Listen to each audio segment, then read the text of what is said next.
Αν ξεκινάς Κυριακή απόγευμα λέγοντας «θα έχει δύσκολο παρκάρισμα», εμποδίζεσαι ναι ή όχι.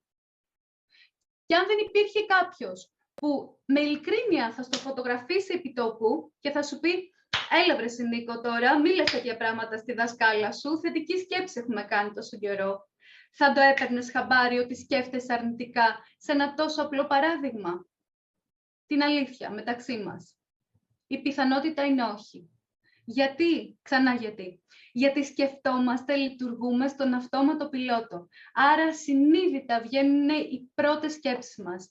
Οι περισσότεροι άνθρωποι που βασανίζονται από τις αρνητικές σκέψεις ή δυσκολεύονται να τις αλλάξουν, σας το λέω γιατί είναι η δουλειά μου, έχω βοηθήσει χρόνια τώρα πολλούς ανθρώπους που υπεύθυνα δεσμεύτηκαν, που θέλανε να αλλάξουν τον τρόπο σκέψης τους και η δυσκολία ήταν ακριβώς αυτή που σας περιγράφω. Ότι είχαν πάρα πολύ αντίσταση μέσα τους, τριβή, δηλαδή τους έβγαινε αυτόματα ο αρνητικός τρόπος σκέψης.